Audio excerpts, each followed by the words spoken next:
eu estou bastante emocionado com sua presença.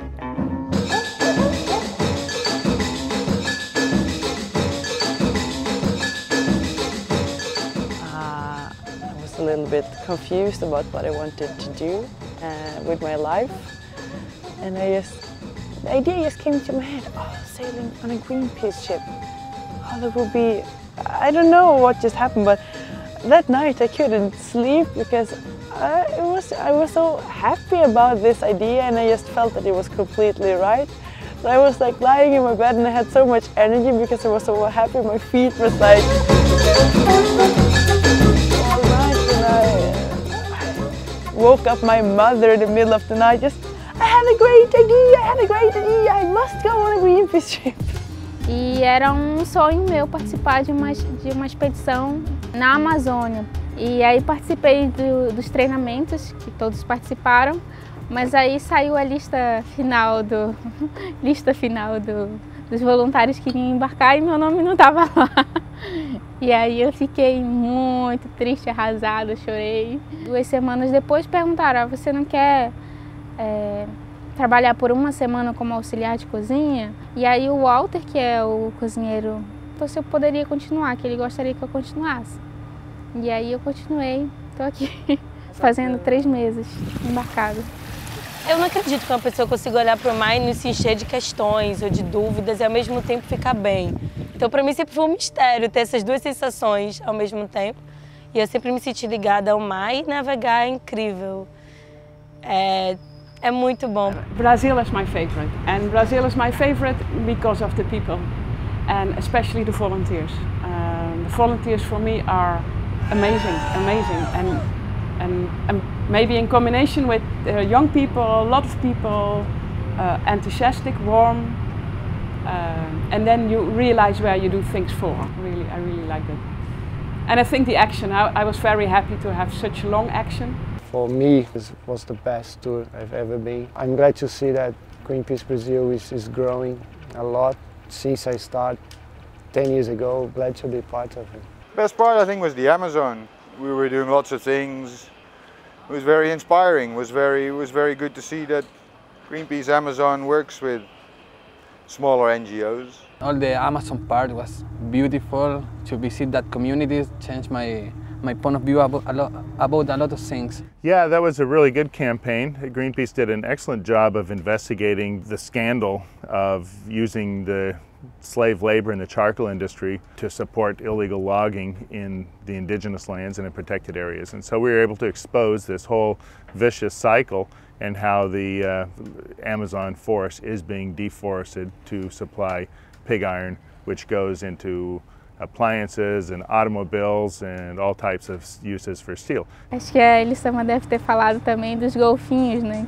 Nossa, eu saí correndo, quando eu olhei tinha 15 negros, assim, nadando junto do navio. Eu comecei a chorar, porque foi uma coisa muito mágica. E eles parecem que dançam ao redor, é uma coisa muito linda. Para mim marcou a minha vida, assim, foi muito lindo.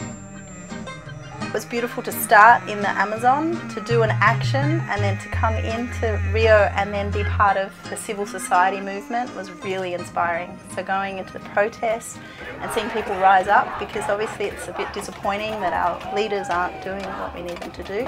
So to see people still holding hope and realising we are the ones that have to really put our voice out there, for me gave me a bit more strength to keep doing this work. The best part of the tour in Brazil was Rio. I just fell in love with the city. I like to call them sustainable souvenirs. It's the stories of my life. It's when something really important happens to me, I get a tattoo out of it. So I got one in Rio. My right leg is my Greenpeace related memories leg, so it's on my right leg. It's an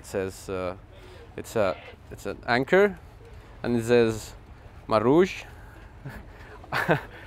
I hope it means sailor, because I don't speak Portuguese. Maybe it means something that I'm stupid, or who knows. But so yeah, it's a brand new one.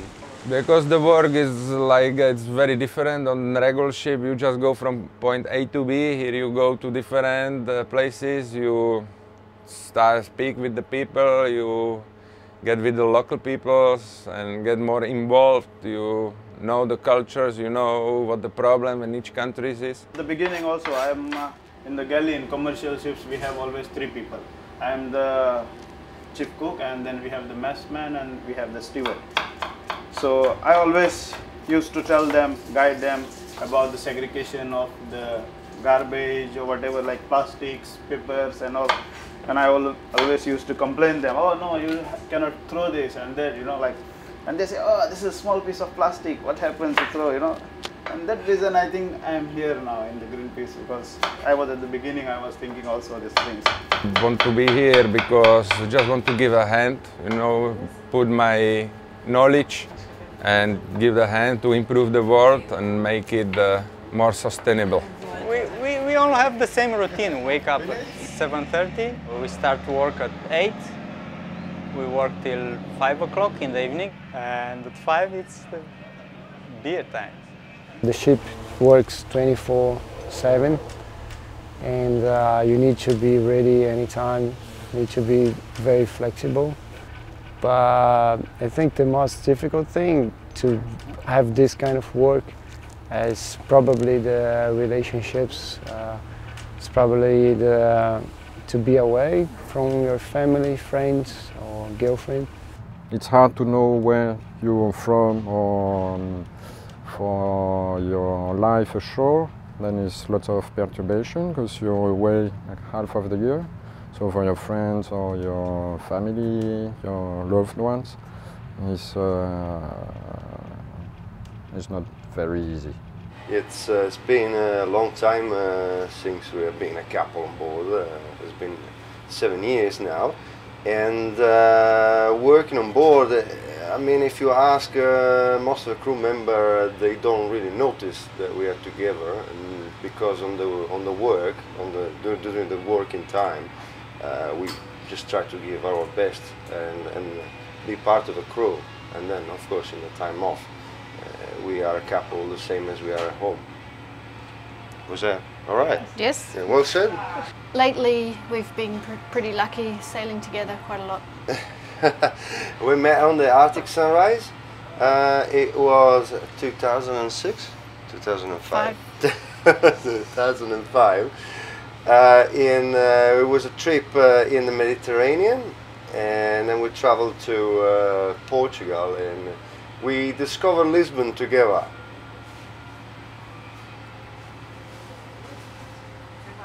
Is there enough detail for you? My wife's father used to be a captain on a tugboat, so she knows about it. Yeah. I'm missing, yeah, but I got used to it, and here the contracts are quite short, relatively short, like 3 months. So I've been sailing for almost 20 years, actually 20 years. Yeah. So finally, that's my life, right?